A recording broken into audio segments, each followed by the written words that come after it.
Hi, I'm Nick Dawson, editor-in-chief of Talkhouse Film, and we're here at the flagship Sonos store, 101 Green Street in Soho in sunny NYC. This is one of a series of artist-on-artist conversations we've had at the Sonos store. In previous times, we've had Bikini Kill's Kathleen Hanna with Meredith Graves from Perfect Pussy, Wayne Coyne from The Flaming Lips, and the legendary hip-hop producer Prince Paul. We've had Chris Gethard and Todd Barry, and some guys that you might know. The Bears. The Bear family. Vanessa and Jonah from United Nations, the band, not the... Yes.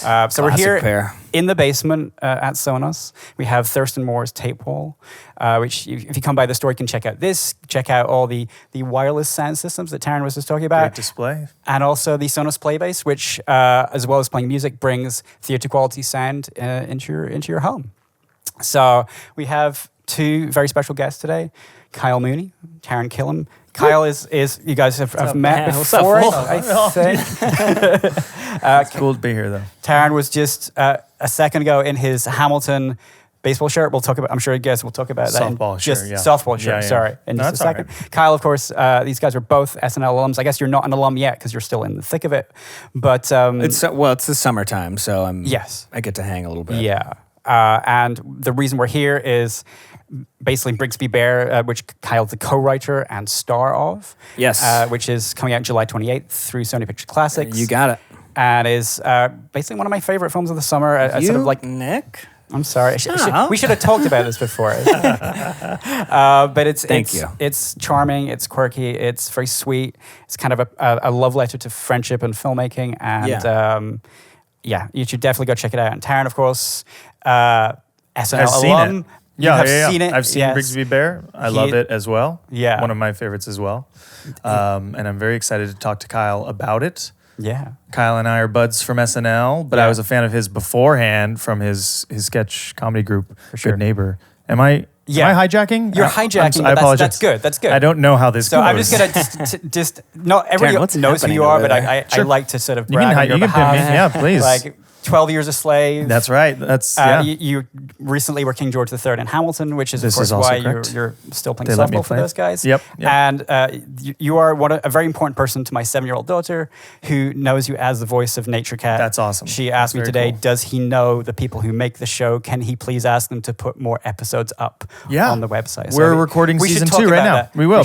We'll hook it up. I'll hook that up. I'm going to step aside now. I'm going to let these guys talk. Taran, Kyle, Nick. Thank you. Thank you. Thanks, Nick. I still have yet to see Nature Cat. Yeah, well, let's talk about it. It's a great This PBS is an animated show. It is. Is there a message?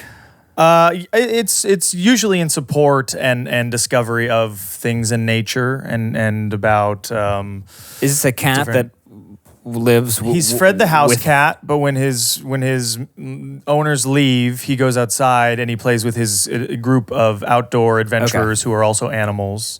And it's Hal real. The dog, and it's all real life. Great. This is all based on a true story. It's really interesting, actually. I met the real Nature Cat, and he's sort of like, he's an introvert. You know what I mean? He's a very guarded guy, but he's got some great stories. Give me a lot of tips on. Yeah, he's like, he knows leaves like you wouldn't believe. He's like crazy for leaves. I gotta see it. What's up, dude? Hanging in New York. Yeah, welcome back. You just got back from LA. Yeah, I was in LA too. I just got back this morning. I took the red eye. Did you come here specifically for this? No, you came for your softball game. Yeah, well, a combo of things in that when Derek, the reason I was out there was for Drunk History. Sure. And Derek asked sort of last second if I could come out, and I said as long as I could be back Thursday because there was already several things sort of set up. So, well, I'm glad we're here together because I feel like we're similar in the sense that we both hop the coasts or just generally hop around. And based out of Cali. Yeah. Normally, you grew up in San Diego. That's true. I grew up in Los Angeles County, San Bernardino County, Big Bear, but both Southern California guys. Both went to college in Southern California, USC, me, UCLA. Rivals. But yeah, a lot of bouncing back and forth. And I think, we're fast friends. I think it's fair to say working on the show. Taran is not only a fast friend, but it was always a very supportive person to me, and I will always appreciate that. When I got on the show, when I got the phone call from Lauren saying that I was going to be coming. Taran was one of the first persons to reach out and leave a voicemail saying how excited you were to hang and to write together, and it was very meaningful. Yeah, before I was even on the show, I was a Good Neighbor fan. I watched your videos and I was into your steez. Well, again, all right. I guess thanks a lot. I guess you picked the right co-interviewer. Yeah. It's been really cool. All right, cool. Thank you guys so much. Purchase Sono. We use built-ins in our house. We love it. You can hook up Spotify, Pandora, or your own playlist on your Apple or Samsung device, whatever you happen to use. But it's really wonderful and good sound quality. Yeah, and, I was going to say the same thing. If you want to go to check out Sonos.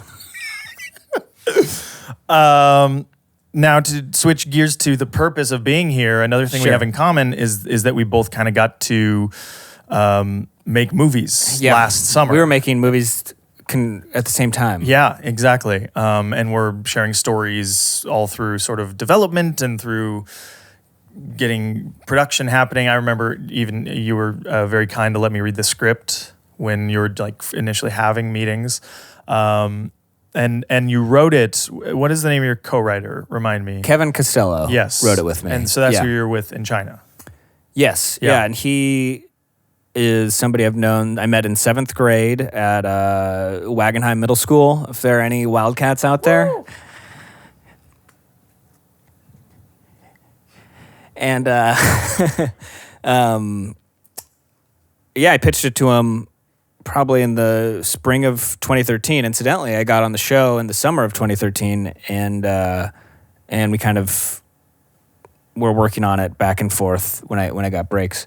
Yeah. But yes, I was in Shanghai with Kevin. Yeah. No, and you kind of covered what I was going to ask, because the movie is very of you to me, and that is only a compliment because I am such a huge fan of yours and have great admiration for how specific you kind of define your own voice comedically. I think before you came to the show, you know your own rhythms, your own delivery, your own tone, and your own themes that are specific to you that you love. And this movie has a ton of nostalgia in it, right? At the core is about nostalgia, especially for like pop culture. And I know that, you're a fan of TGIF, the ABC Friday sitcom lineup, and sitcoms of the 90s era, and kids shows as well. And Brigsby Bear has elements of that, and it seems absolutely. Yeah. I mean, was that sort of the impetus? Have you ever been inside my house? I don't know that you have. I've never, the one here, the one. Yeah. No, I have not been. Yeah, no, I mean, inside. like now I feel like it's becoming Kyle Mooney trivia to some degree, that I have like a pretty relatively deep VHS collection, and it's mostly children's TV shows from the 80s and 90s. A lot of stuff that we'll pick up at Goodwill or Salvation Army or something, but a lot of stuff that's like educational or religious stuff that will probably never exist on DVD because it was made in such small qualities and the production value is so low.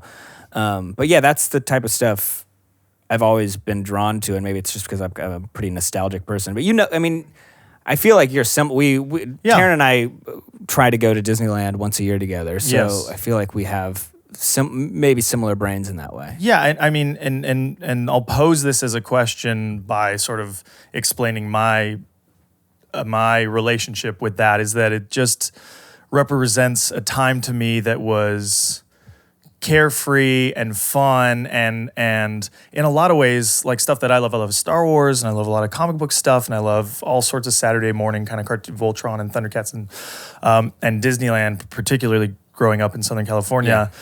It's a time that was so innocent and carefree and happy, and also sort of the beginning of like dreaming and aspirations of, oh man, I'd love to be involved with programs like that. I'd love to create or be on or voice a character or live at Disney, and so for that, it's always kind of like a nice vacation back there of like a really happy feeling that brings me joy. Totally. Yes, I feel the same way. I feel like I told somebody recently, I feel like Star Wars was the first movie I saw that it made me curious about the movie making process. And like my dad explained, like, it was directed by, there was a director, there was a person behind it named George Lucas. He actually, incidentally, was describing Return of the Jedi, which was not directed by George Lucas, but that's neither here nor there. But yeah, I mean, like watching cartoons as a kid, for sure, there is something magical about them, and the idea that these were drawings was always so trippy to me. Yeah, 24 drawings per second. So back to Brigsby Bear, you know that this is a world that from that, how did the story kind of evolve between you and Kevin? I mean, you said you'd pitched it to him as kind of a concept. Sure, yeah. I mean, the seed of the idea, I'm always like a little weary to not spoil too much. Yeah. But the seed of the idea was like a kid who is obsessed with a TV show that's produced by people in his life, basically. Which is already maybe giving too much away. But I think that's fair. But that was kind of the nugget, and I was just kind of intrigued by that idea. You know, like a person who's the only person who's ever seen a TV show. Yeah. That was your initial idea. Yeah. What I was so impressed, like what I was surprised by, and impressed and kind of proud of you. I don't know if that's the right, but is the sentiment in it. You know what I mean? There's always an emotional quality to your comedy, but this really is, as Nick was saying, it's also a love letter to collaboration and to storytelling and to community. I mean, to family by the end of it. And you and Kevin and Dave McCary, your friend and the director of the film, did such a great job with that in particular. Truly. Well, yeah, I mean, I think that's what we were going for, but also like you're hinting towards the fact that Dave is another dude I've known since I was like 10 years old. Kevin, like I said, I've known since middle school. Beck Bennett is in the film as well, who I met like my second week in college, and Nick Rutherford. So like there is not only this theme of friendship, but I'm in actuality and literally making the movie with my friends. You know what I mean? There's seemingly some elements of autobiography in it, and that you've always been ambitious and shooting your own things. That's how I am here. Yes, I think is like I just made videos with my friends and we put them on the internet, and then gradually like I started getting work. Yeah, and that's definitely exists in the movie. But I'm super happy that people are coming away from it feeling like it's this sweet, heartwarming thing, because it's nice to make people feel good. Yeah. Well, you did. Well, I want to do it again. Well, I don't think you'll have. And I want to make you feel very good right now. All right. Okay. Well, but we'll save that for later. We still got time on the clock. So you write the script with Kevin. How was the process of getting the financing, of bringing producers on board, and somebody saying to you, "Yes, we're definitely going to make this movie"? Was that pretty easy? It felt like it happened relatively quickly. Yeah, it wasn't too bad. I think. You know, we were fortunate in the fact that I was working on the show and that we had some quasi relationships, and I think people were into the script and in the sense that it was weird. It's not super weird per se, but it's just different. It's original, yeah. Yeah. And so, you know, Lonely Island, their production company, was one of the first groups to come on board to produce, and then Lord and Miller came on as well, and that was like kind of how. That was the beginning of the evolution of it getting made in, like, you know, once these names were attached, then like cast, they read the script, they were into it. You know, I think we had a good package, and that was super helpful in terms of everything. But yeah, it's always, I mean, I know you went through this in your film.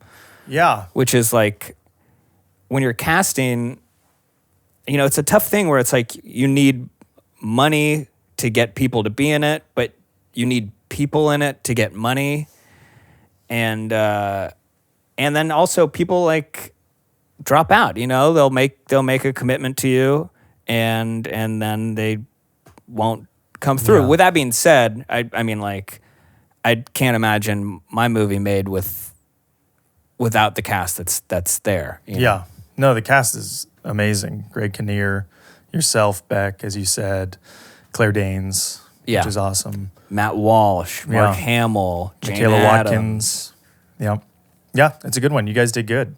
Did you enjoy production? I know you guys we were going to film in the same city at one point because my movie filmed in Vancouver and you guys were going to be there first. And then there's just no crew and you guys switched last second. But once you were shooting, was it an enjoyable? Yeah, Utah. We were in Utah. We were in and around Salt Lake. And the nice thing about it was like none of us are from there. So it was like just kind of like a specific place where it's like, well, we're here just to make a movie. You know what I mean? There were no distractions. Right. And truly it was one of the best times of my life. And I think it's because not only we were having so much fun making the movie and we're all friends and we're all getting along, that it felt like if this fails, it's okay because like we had such a good time doing it and we had the opportunity to do it. You know what I mean? Yes, very much so. Yeah. But you did it, and now it's going to be seen by the world. I'm surrounded by Sonos gear. Yeah, you're living the dream. It seemed to only grow from there in terms of the good fortune and people responding to it. It's been nice. Yeah, we've gotten it. You went to Sundance. We went to Sundance. We were at Cannes earlier this summer, and I just got back from the Shanghai International Film Festival. Cool. Tomorrow How was night. that? I'm going to say bum.com. Okay. You can look that up. It is a commercial website, so there might be applicable fees, but I actually would like to go to the bomb.com website. I wonder what... It could be restricted. It could be like a restricted... Like actual bombs? Yeah, exactly. It could also be just like a search engine, It'll fully be Jeeves. like a... Yeah. Shanghai was cool. Like a lot of... I don't know how you are when you go to like a destination like that, but it was all about food for me, basically. Sure. Yeah, that's very important. And we were like... one of our producers, this guy Al D, who's Chinese and was kind of taking us to all the hot spots. Cool. And I might have had a few beers. Okay. Yeah. The boy did it again.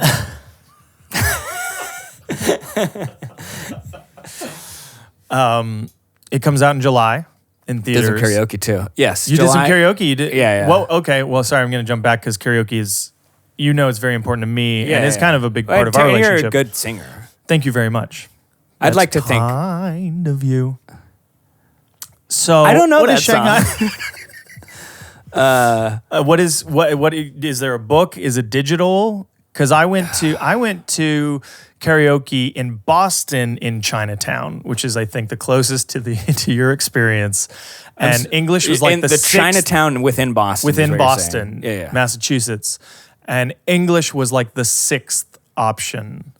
And so you had to dig deep to find like, whoop, there it is. I'm going to try to describe the environment as best as possible. Though with that being said, like I was in a peculiar state. Okay. All right. Let's just say there was dim sum and some and some and some. What do you mean? That you ate a lot and you were also probably drinking quite a bit? Oh. That's accurate. Yeah, right? Was that a surprise to you? The building we were in was massive. Yeah. And like, it's all private room, or this place we went to. And literally like at one point we got out of the room and like I was just walking down a corridor and it was like sketchy. It was like a sketchy karaoke place because it just kept on going and there'd be like people smoking. And I was actually very nervous. But the way the songs work, I mean, you were able to type in. It was like a interface. Got it. And I think if you were able to choose English, it was actually not that tough. It was either. What is your go-to karaoke song? I mean, it's sort of dependent on the situation. I really love New Radicals, "Get What You Give," and Billy Joel, "New York State of Mind." But what I like to do, I feel like New Radicals, you're like. And then Billy Joel, New York State of Mind, you're like... Not as... Okay. That's why you said it depends on the situation. You know what I mean? Like, if you're getting pumped up... But I like to do... I'd like to think I was the first person to ever do this. Whenever, depending on the city I'm in, I change it. I feel like you may have experienced this, but I guess I'm in a Shanghai state of mind. Exactly. And then I like to throw out some Shanghai references. Some guys like to get away, go to Hooters in Shanghai. But then somebody told me, they're like, oh, I saw somebody doing that exact same thing you do. So I was, what about you? Who was traveling the karaoke circuit enough to like overlap with somebody like, oh, somebody was rocking that bit? Because it's obvious it's going to be in your social. It was in your social circle then. I think it was. I think it was like a friend was at a bar. Got it. Where they were doing karaoke. I think it was a stranger. All right. But what's your go-to? Well, I can really I can bring down the house with Muse's Starlight, but I also love to bring the room together with Oasis's Don't Look Back in Anger. I feel like that's becoming somewhat of a, and I see again some people nodding. Yeah. Approval, good approval. What's the problem with New York State of Mind? It's a true story and love letter to the city. He's from New Jersey, I think, right? No, that's I think Bruce. You're right. I think, is he? Wait, no, he's Bruce Springsteen. Now I'm gonna feel like a dummy. That's okay. I don't know enough Joel.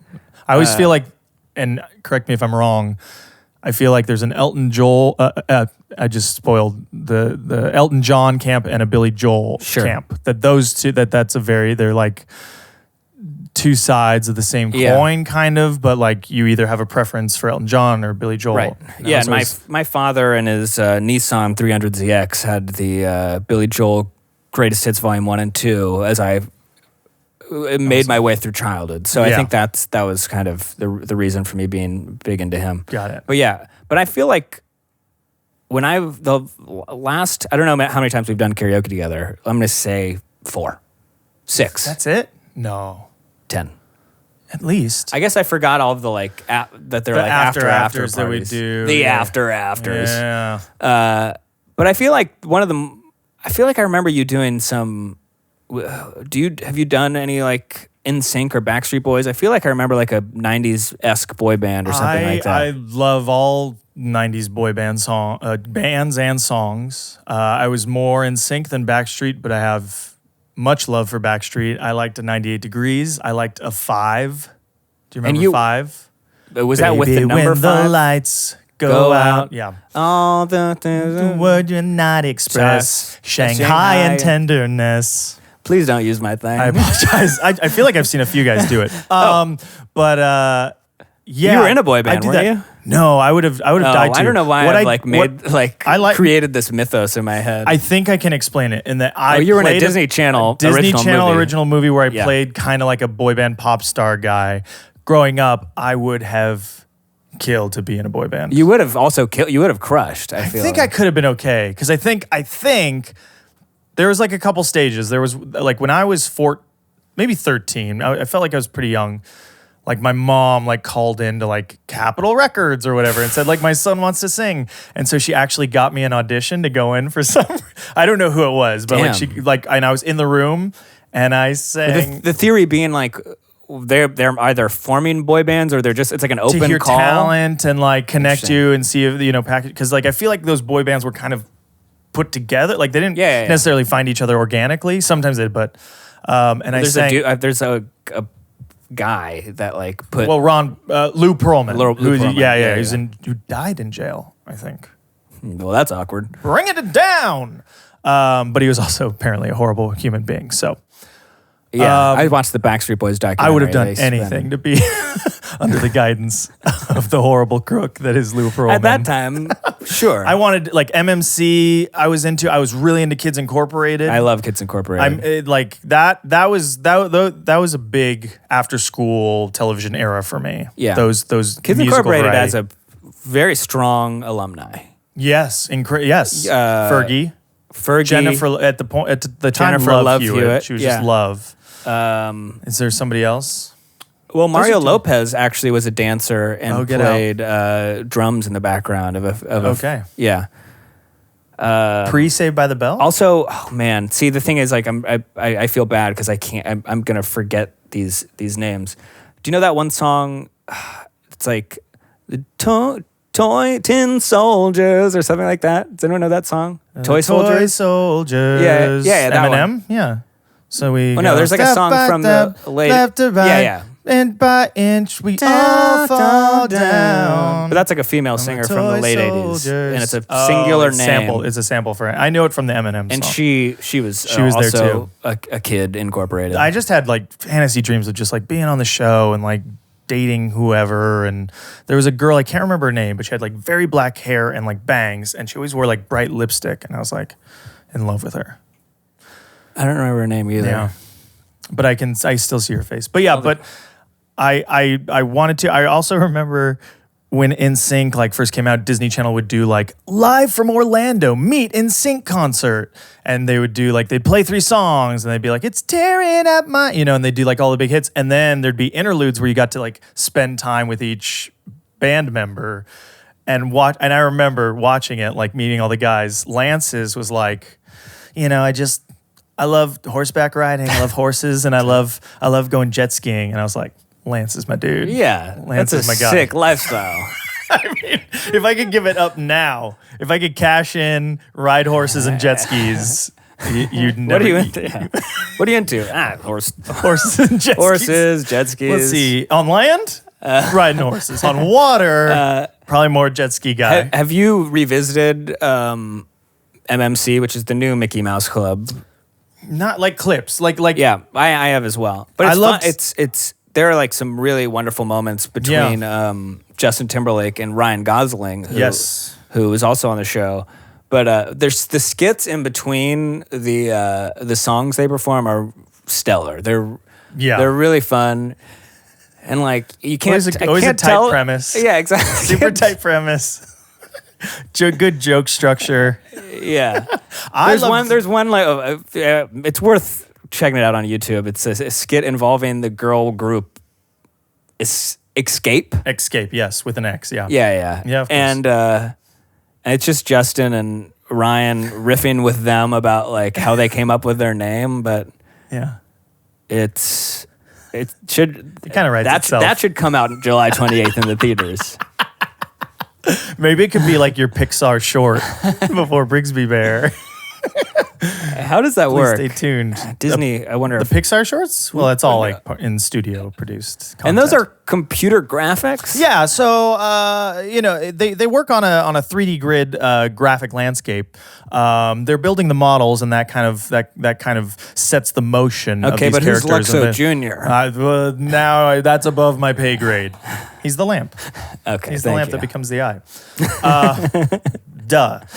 I liked the interstitials of MMC that were very serious, like Teen Angel. Do you remember that? Like Teen Angel. They had these like little mini movies, like dramatic series with inside the show that they cut to. Yeah. That was big. Remember Fred?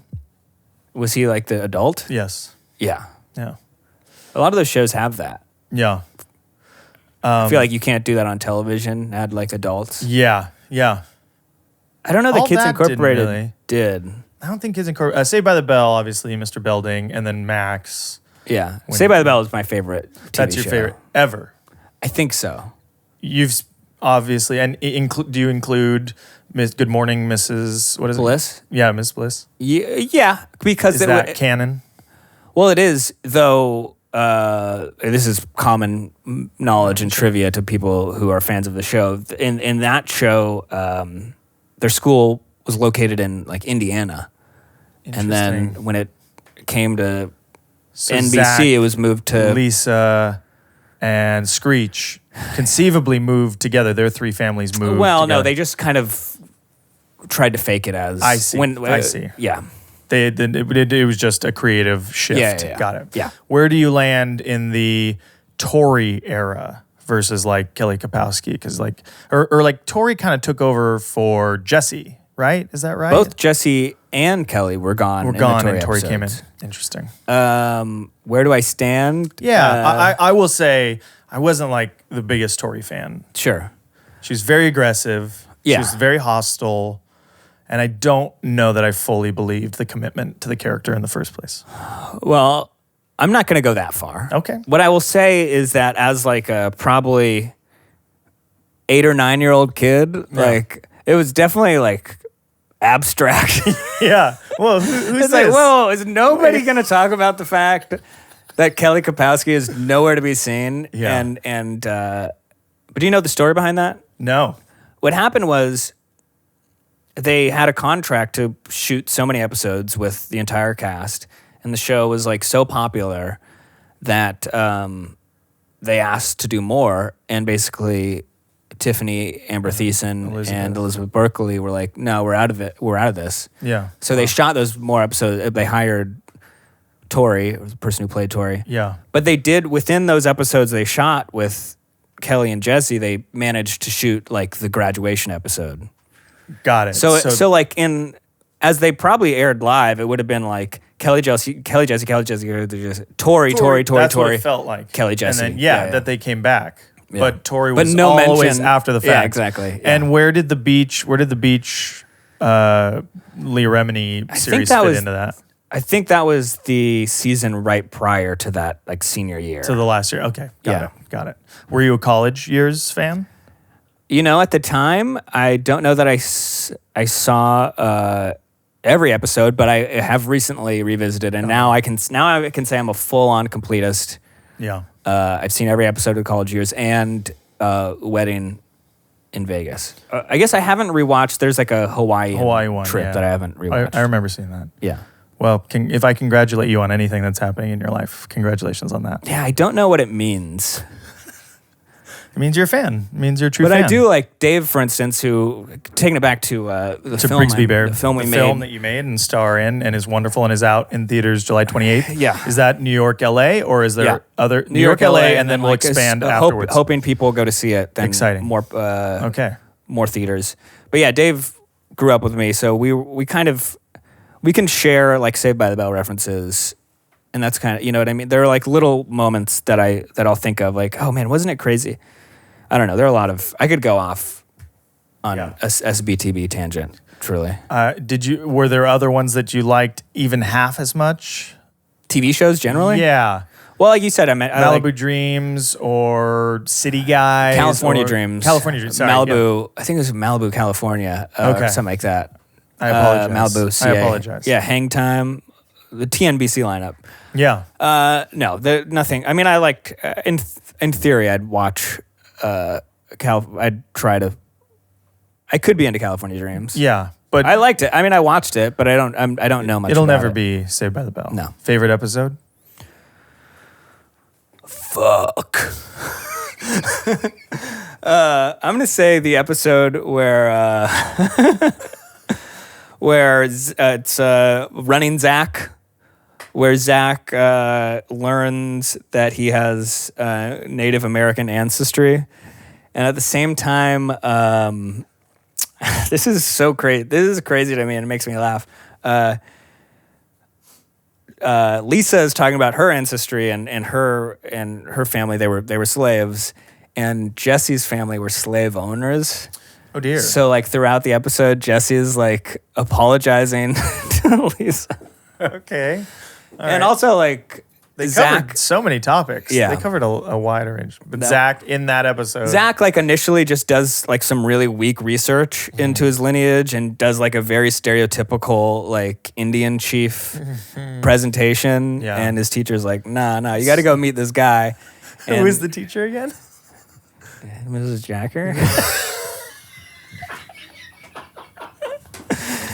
It was Mrs. Jacker. This is Jack. He's like, nah, Zach. Zach, you tripping. I don't remember her name. Yeah. But then she introduces him to her friend who's a Of part Native of, American descent. yeah.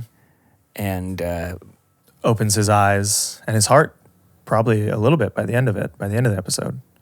that's all very accurate. Yeah. That's all true. Yeah. I don't know that I've seen that one. I always loved like Agatha Christie murder mystery things. So the episode where it's like a murder mystery, I was way into, and I felt like that got a lot of replay. That one reminds me, because that took place outside of the school. Right. The similar ones, there's one like where they're in a mall. I think it's like a two-parter. They're trying to get interesting. U2 tickets. Oh wow. Oh yeah, I don't remember that one. That sounds impressive. You got to check out this show. I gotta see it. I gotta catch up. Speaking of being a fan of things and speaking of Brigsby Bear, how was it working with Mark Hamill at this point in his career too, where it's like, I mean, obviously he means a lot to me personally. Yeah. And now he's kind of thrust back into this universe of Star Wars with the new movies coming out. Awesome. It was rad. It was the role he plays is this character named Ted, and we wanted somebody who just you wouldn't like think of immediately. You know what I'm saying? Yeah. And somebody who could play eccentric, and we also wanted somebody who could potentially do voice work. And so when he's a prolific voiceover artist, when he kind of popped in our mind, he was perfect. But it was rad, and it was, like you said, we're fans of those movies, and it was trippy. It's like, it just kind of, it took time to be on set and to be like, kind of at ease. Yeah, but also to like bring in the references, kind of in between takes. Like, yes. So what was it like? Yeah, of course. Yeah. Well, he's such a big comedy fan too. Yeah, he's got a pretty encyclopedic knowledge of pop culture generally. Yeah. But yeah. What did you guys have a rap party? Yes, we did. He didn't. He was gone by then. Gone. Yeah, you shut him out. Rap party was good. We did karaoke at the rap party. Fun. Was it crazy? Was that the craziest night of partying you did while you were out there? There was a night where we played King's Cup in my hotel room. Oh, fun. And it went long and went strong. Yeah. There were certain people that were upset with me the following day. Okay. Got it. Because of actions that you could like take full responsibility. Just because with me, the party doesn't stop. I hear that. All right. Truth. First-hand experience. And sometimes people want it to stop. Yeah. Sometimes very reasonable people who are close to me. They want things to be like turned down. All right. You are doing press right now, and we'll probably be doing press up until throughout July. Yeah. So I'm doing a few comedy shows too. Dave and I are hitting the road. We're doing 4 shows. Cool. Just doesn't seem like a ton, but where? We're hitting Philadelphia, Washington D.C., Chicago, and San Francisco.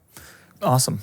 And then throughout July, I'm kind of hitting up a bunch of spots doing press. That's exciting. Yeah, it's really. What great. About you? It's genuinely great. Where are you at with Gunther? It's we're coming out in October theatrically. I think the 22nd.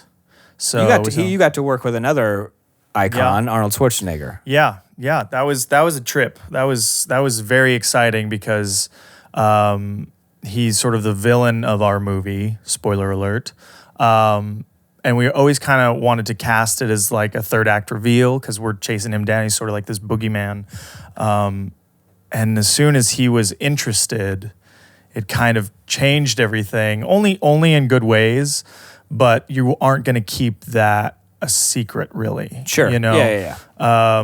Just but even from like. But I knew that going in, and it in some ways it can make it more fun. You know what I mean? Like you're waiting for that moment. I think so. And now the reveal is not who, but kind of like how. What kind of person? How he's involved and how he is and who. Yeah. And he was so game. He really. I mean, there was very little that he said no to, and he actually showed up with a lot of ideas and jokes and was such a team player and very respectful and very prepared. And he's got to be very strong, I would imagine. He's got just muscles for days. He works out a fair amount. Did you ever catch him in the act? Working out? Does he have a gym on like set? No. This is really cool. He has worked in Vancouver a few times. The most recent time before our film was for, I think, the most recent Terminator. And he's like, he loved working up there. And he's like, we said, do you want a gym? And he's like, no, the Y is right around the corner. They have a great gym. And he would just go to the Y. He'd wake up in the morning. And I said, I was like, I would love to work out with you. One day I'd love to like come and just like have him spot you. Just shred. And unfortunately, I was directing and I was acting in it so I did not have much free time. I actually I train at the 24 Hour Fitness in Hollywood, And my trainer says that he sees Arnold at the Gold's Gym, like the iconic Gold's Gym, like pretty regularly. Yeah, yeah. He's he's not as, there are some security precautions, but he's pretty accessible. And I think a big part of that is always kind of being a man of the people, you know what I mean? That he's a promoter of himself through bodybuilding and very accessible there. And then becoming a movie star, maybe it got different. But then once he got into politics, he's very hands-on. He's very active politically, and he's constantly traveling for different, summits and causes and stuff. And there's a bodybuilding competition in his name now that happens all over the world and on every continent and on every inhabitable continent. My trainer, I think, competed in it. Oh, amazing. Oh, cool. How did he Tony Tirado. Tony Tirado. Okay. He did great. Awesome. Just getting there is like a win. Yes. Just to be accepted. And he's Mexican, and he represents... All right. I didn't... no, spin it. No, he represents... Mexico. Yeah, which is awesome. It is, yeah. Yeah.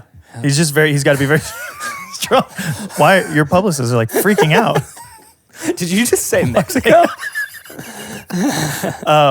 I feel like because I've never seen a bodybuilding competition where it's like 8 jack dudes and then like one guy who just had the fee. You know what I mean? Who just like, I believe in me. Like you have to be there is in like dope shape. There's for the Arnold one. There's like some sort of invitational aspect component. Is there any part of you that wants to get in like dope shape, has ever like been like, what would it be like to get in like dope shape, like awesome shape? The way I see it is if like a role. Yeah, yeah, and somebody pays but no, for but it. like and then, I don't know that I could. I would feel there's always weird. like in being in comedy, you always kind of feel like it would be phony or it would be dishonest. In some way, like I wouldn't be authentically me if I suddenly became. It'd be a visual. I mean, it would be fun. I would like. At the same time, it would be fun. I would love to be able like to do 20 pull-ups life easily, just to be like totally jacked. Yeah, like a summer. Yeah. Like I would love to like enjoy my holidays because I always go crazy around the holiday. I enjoy them, and food is very important. And then like January 2nd, just go. It's on. And then like that first day of summer, just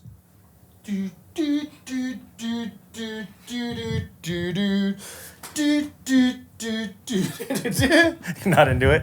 You're not following me there? No, that's hot. Okay, cool. But what is that song?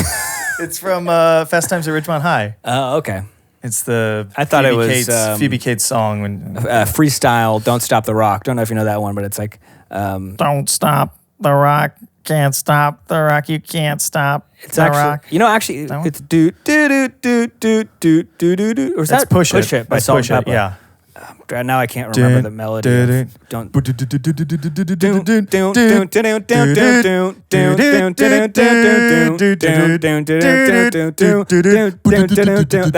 was Don't Stop the Rock, by the way. Oh, what am I doing? Axel Foley. No, you're doing. Are